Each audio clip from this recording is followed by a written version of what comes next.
네, 각 채널별로 지금 특징주를 확인해 봤는데 네. 지금 보니까 뭐 SK 하이닉스랑 네. 항공주들은 다 들어가 있는 것 네. 같아요. 네, 어떻게 보셨어요? 네, 일단은 전반적으로 제가 종목에 언급되는 흐름을 좀 보니까 예. 오늘 특히 반도체주가 강하잖아요. 그렇죠. SK 하이닉스, 삼성전자 아주 강하게 흘러가고 있기 때문에 또 이렇게 강하게 흘러가는 이유가 삼성전자에서 이 투자자 포럼에서 내년 이 메모리 반도체 시장이 대략 30% 정도 성장을 할 것이다. 낸드는 30%, D램은 15%에서 20% 정도 성장을 할 것이다. 라는 긍정적인 전망을 발표하면서 특히 외인과 기관 수급이 이 반도체 쪽으로 강력하게 몰리고 있는 것 같습니다. 그래서 삼성전자, SK 하이닉스, 테스 같은 종목들이 지금 언급이 되고 있고 긍정적으로 보고 있는 상황이고요. 그 다음에 조금 이제 많이 언급된 것이 이 오늘 그 공인인증서 예. 폐지 관련한 종목들이죠.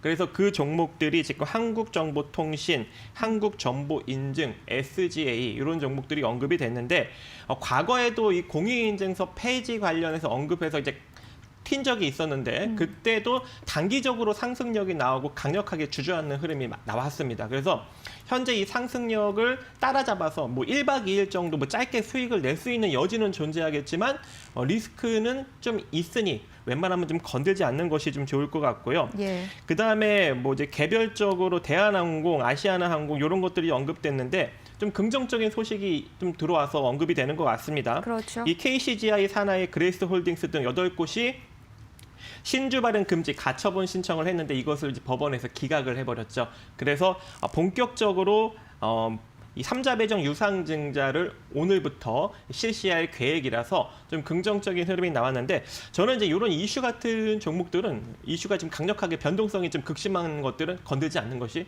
좋을 것 같아요. 그래서 이슈는 긍정적이지만 조금 이제 우리가 피해가야 될 그런 상황이고 그다음에 2차 전지 보호회로 뭐 파워로직스, 그다음에 세미콘 라이트 같은 경우에는 이 방역용 고출력 대면적 LED 개발 국책 과제에 선정이 되면서 지금 지속적으로 코로나19에 엮여서 상승력이 나타나고 있는 상황이고 제가 좀 긍정적으로 보고 있는 게 이제 넷마블 4분기부터 실적이 좀 개선이 된대요. 네.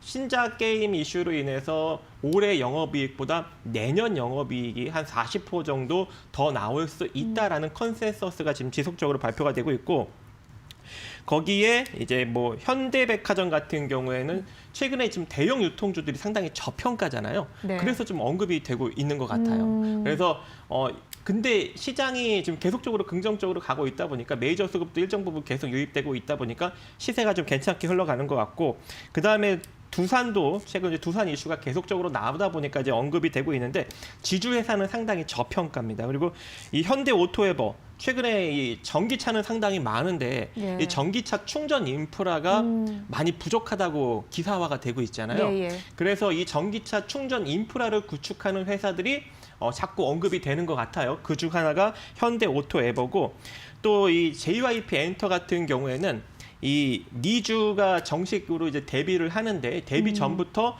일본에서 신드롬을 일으키고 있다고 합니다. 근데 이 엔터주들이 상당히 고평가잖아요. 그러게요. 네, 긍정적인 이슈는 있지만 그래도 우리가 짧게 접근할 수밖에 없는 상황이고요. 네. 신풍제약이 거의 엄청나게 상승이 나왔고 많이 하락을 했는데 다시금 좀 일정 부분 또 급등력이 나타나고 있죠. 근데 이걸 보니까 이 피라맥스가 코로나19 치료제로 쓰일 수 있는 가능성이 다시금 또 언급이 되고 있는 것 같은데 저는 개인적으로 세력들의 물량 떨이 정도 수준의 반등력이지 않을까. 그래서 예. 이번 반등력을 이용해서 빠져나오는 수순으로 여러분들이 대응을 하시면 좋을 것 같고 하나손해보험은 매각설 때문에 계속적으로 언급되는 것 같습니다. 네, 그러게요. 이제 하나하나 또 꼼꼼하게 또 이슈들을 체크를 해주셨습니다. 개인 투자자분들에게 꼭 필요한 정보가 될 것 같네요. 네. 자, 그렇다면 정말 중요한 거는 네. 그럼 오늘 각종 채널들 중에서 눈에 띄우셨던 특징주가 궁금합니다. 네. 네. 일단은 넷마블을 우리가 좀 봐야 될 것 같습니다. 예. 아직도 뭐 자산 가치 대비 2배 정도 부각을 받고 있는 상황인데요. 주가를 보면은 고점 2020년 9월 7일 대략 한 20만 원 대비 지금 상당히 많이 12만 원대까지 내려왔어요. 근데 컴투스가 상당히 최근에 좀 긍정적인 흐름을 보이고 있잖아요. 예. 컴투스도 신작으로 인한 기대 심리로 실적 컨센서스가 내년에 올해 영업이익보다 50% 잘 나온다고 지금 발표가 되고 있고 그로 인해서 긍정적으로 흘러가고 있는데 이 컴투스와 이 넷마블의 주가 위치를 보면 자산 가치 대비 한 2배 정도 수준의 지금 부각을 받고 있는 상황입니다. 그럼 컴투스가 계속적으로 올라가는데 넷마블이라고 안 갈까요, 여러분들? 근데 지금 이미 시세가 나오고 있는 컴투스보다는 넷마블이 아직 시세가 움직이지 않았기 때문에 여러분들이 더욱더 안전하게 노릴 수 있는 종목이 되지 않을까라고 생각을 하고 있어요. 그래서 내년에 영업이익이 40% 성장 가능성이 있는 그런 컨센서스가 발표가 되는 이 넷마블에 우리가 이제 주력을 해보자 이렇게 좀 언급을 드리고 싶고요. 이 넷마블 같은 경우에는 현재 주가가 대략 한 12만 6천 원 정도 선에서 지금 계속적으로 횡보 국면에 놓여져 있는데 예. 외국인이 대략 한 16만 원대부터 계속적으로 프로그램 매수가 들어왔어요. 그래서 저는 개인적으로 기술적으로 반등을 일으키겠네라고 생각은 했었는데 계속적으로 줄줄줄 내려오다 보니까 외국인이 또 프로그램적으로 또 손절을 해버렸습니다. 예. 손절을 했다가 오늘부터 다시금 또 외국인 프로그램 매수력이 들어오고 있기 때문에 단기적으로 좀 주가 반등력이 나타날 수 있는 가능성이 일정 부분 존재하고요. 자, 여기서 만약에 그대로 이 넷마블이 단기적인 반등력이 나타나게 된다면 대략 1차적으로 한 13만 7천 원 정도 자리까지 바라볼 수 있는 여지가 존재하고 13만 7천 원짜리가 뚫리면 15만 원짜리까지 바라보시기 바라겠습니다. 근데 진짜 막 증권사 컨센서스에 따라서 만약에 내년 1분기부터 진짜 실적이 엄청 잘 나와요? 그럼 더 홀딩해도 되겠죠. 네. 무슨 말씀인지 알 것 네. 같습니다. 어쨌든 뭐 게임주에 대한 이야기 계속해서 뭐 컴투스가 각광받지만 넷마블까지도 같이 따라갈 수도 있는 여력이 있고 또 네. 상대적으로 봤을 때 기술적인 분석에서 단기 급등이 나올 수 있는 가능성도 있다는 부분까지 좀 참고를 해보시면 될 것 같습니다. 실적 부분 꼭 체크하시는 거 잊지 마시길 바라겠고요. 자, 그럼 다음 또 특징주 확인해 보죠. 네, 효성화학 보도록 하겠습니다. 자, 효성화학 같은 경우에는 롯데케미칼과 마찬가지로 LG화학도 마찬가지지만 다양한 이 화학 제품을 현재 생산을 하고 있는 상황이죠. 예. 거기에 지금 최근 들어서 이 PP, 이 나프타의 이 톤당 가격이 최근에 조금 많이 상승력이 나타나고 있는 것 같습니다. 슈퍼 사이클 시기에 지금 접어들어서 그것을 지금 상회하고 있기 때문에 뭐 40% 정도를 지금 상회하고 있다고 해요. 그리고 이 PP 생산 능력은 롯데케미칼에 이어서 대략 2위 업체이기 때문에 90만 톤 정도를 생산을 하고 있다고 합니다.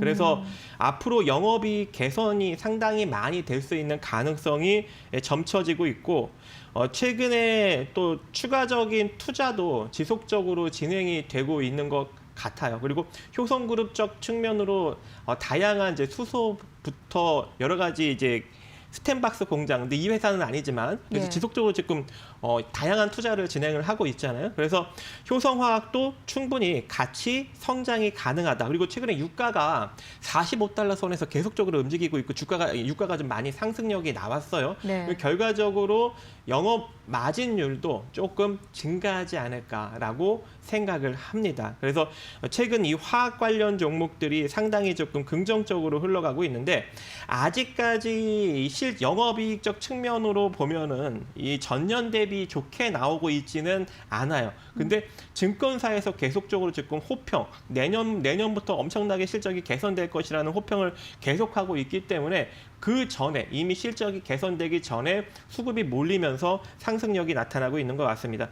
지금 주가 위치를 한번 간단하게 보면 4,376억 원인데 현재 시가총액이 4,800억 원으로 적정 주가 위치입니다. 지금 상승력이 나타나고 있음에도 불구하고 그러면은 여기서 이제 시장에 부각을 받기 시작한다면 과거 18만 원대까지도 주가가 회복될 수 있는 가능성이 지금 보여지고 있습니다.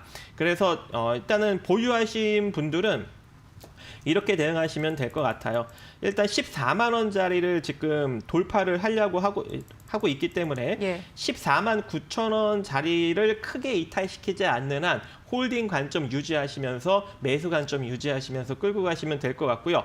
자, 이 상태로 상승력이 강하게 잘 나오면 지난 고점 부근 대략 한 17만 원에서 18만 원 선까지 여러분들이 단기적으로 노려볼 수 있을 것 같고 만약에 18만 원, 17만 원짜리를 돌파를 하게 된다면 그때는 신고가 행진이 지속적으로 이어질 수 있는 가능성이 존재합니다. 만약에 신고가 행진이 부진이 이어지게 된다면 그때는 제가 다시 한번 분석을 해드리도록 하겠습니다. 네, 알겠습니다. 효성화학까지 살펴봤습니다. 마지막 특징주 볼 차례인데 저는 어떤 종목인지 바로 알 수 있을 것 같은데요. 네. 왜 안 나오나 싶어요. 예.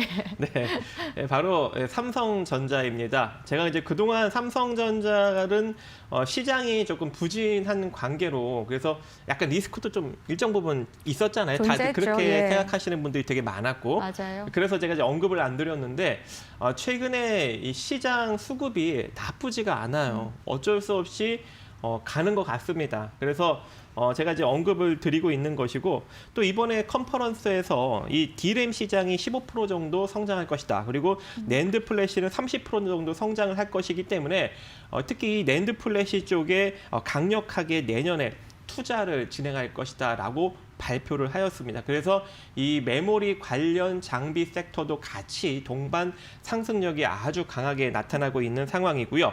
거기다가 최근에 이 176단으로 마이크로한테 이제 뺏겼잖아요. 기술력을 일정 예. 부분 따라잡혔잖아요. 예. 근데 이번에 이 차세대 7세대 V낸드는 이 더블 스택 기술을 적용해서 내년에 대략 128단을 두 개를 쌓는 256단까지 적용해서 생산을 할 것이다라는 계획을 현재 발표를 하고 있습니다. 그래서 쉽게 이제 다른 업체들이 또 넘볼 수 없는 또 초격차를 만들 예정이기 때문에 그래서 더욱더 지금 시장의 부각을 받고 있는 것 같고요.